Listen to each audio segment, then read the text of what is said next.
Bismillahirrahmanirrahim. Assalamualaikum warahmatullahi wabarakatuh. Alhamdulillahi nahmaduhu wa nasta'inuhu wa na'udhu billahi min syururi anfusina wa min sayyiati a'malina may yahdihillahu fala mudhillalah wa may yudlil fala hadiyalah. Asyhadu an la ilaha illallah wahdahu la syarikalah, amma ba'du. Bismillahirrahmanirrahim. Yang pertama, marilah kita panjatkan puja dan puji syukur kehadirat Allah Subhanahu wa ta'ala, yang mana pada kesempatan hari ini kita telah mendapatkan kenikmatan dunia, kenikmatan jasmani, sehingga kita bisa bermuajahah dengan keadaan yang sehat walafiat. Kedua kalinya, marilah kita panjatkan sholawat dan salam kepada baginda Rasulullah SAW, yang mana berkat beliau kita ditunjukkan kepada jalan yang lurus, yaitu agama Islam sebagai pedoman atau sebagai jalan untuk menuju ke ketakwaan. Bismillahirrahmanirrahim.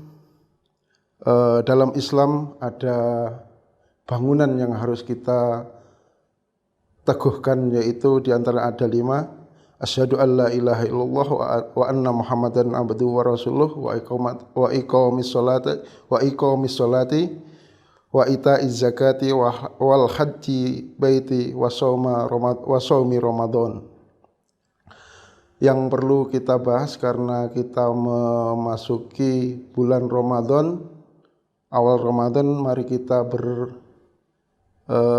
introspeksi diri, memaknai Ramadan itu atau puasa Ramadan sebagai amalan yang harus kita lakukan sebagai umat Islam untuk menuju ketakwaan.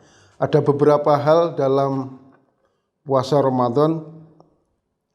Paling tidak Ramadan atau puasa Ramadan itu mengajarkan kepada kita ada 5 hal. Yang pertama adalah sebagai tazkiyatun nafs, atau sebagai hamba Allah, di mana sebagai orang Islam kita harus mengintrospeksi diri, melatih diri kita untuk menuju ketakwaan. Jadi sebagai hamba, sebagai hamba Allah, dengan puasa kita memaknai puasa itu sebagai ta'abbud, sebagai ibadah yang harus kita lakukan. Bukan hanya itu, karena puasa itu adalah perintah Allah.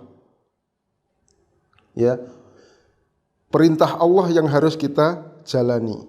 Sehingga untuk pembersihan diri kita, untuk menciptakan hati yang suci, hati yang bersih, kita juga harus melatih puasa atau melatih diri kita dengan puasa. Yang kedua adalah manfaat puasa itu adalah untuk mencapai derajat ketakwaan.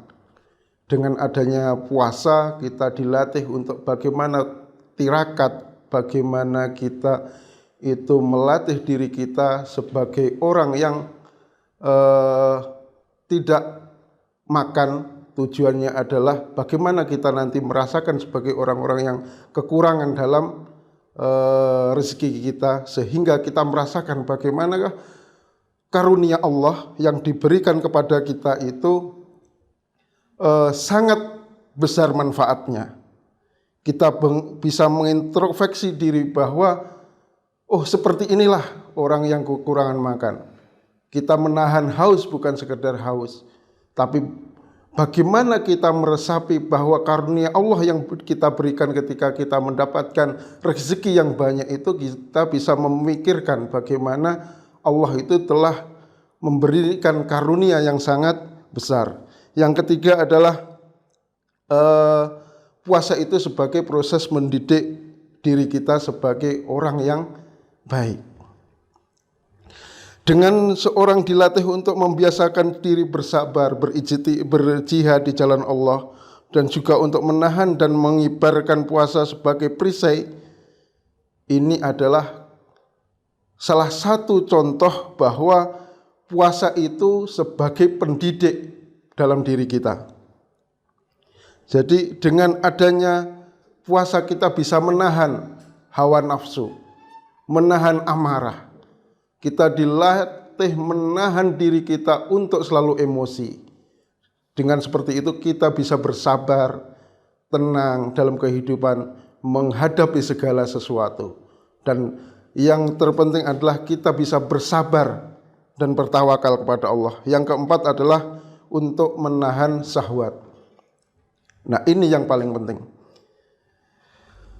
Bahwa dikatakan bahwa pengaruh puasa amat besar dan menahan hawa nafsu sehingga seorang bisa menang ketika ia menunaikan puasa khusus dan mengharap ridho Allah.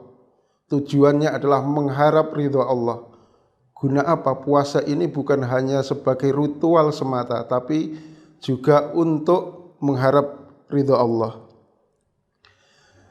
Yang kelima adalah atau yang terakhir, fungsinya atau manfaatnya adalah mensyukuri untuk apa yang Allah berikan. Jadi dengan adanya puasa itu kita bisa mensyukuri seberapa besar nikmat Allah atau karunia Allah yang diberikan. Sehingga kedepannya nanti kita selalu menjadi orang yang selalu bersyukur, bertakwa kepada Allah, meresapi apa yang Allah berikan kepada kita. Karunia Allah yang berikan kepada kita itu adalah suatu kenikmatan yang luar biasa. Sehingga kita bisa menjadi orang-orang yang bertakwa, orang-orang yang tunduk kepada Allah, orang-orang yang selalu beriman kepada Allah, tidak berbuat syirik, tidak membuat kesombongan dan lain sebagainya. Mungkin itu saja yang saya dapat sampaikan, kurang lebihnya mohon maaf. Billahi taufiq wal hidayah wa ridha wal inayah. Assalamualaikum warahmatullahi wabarakatuh.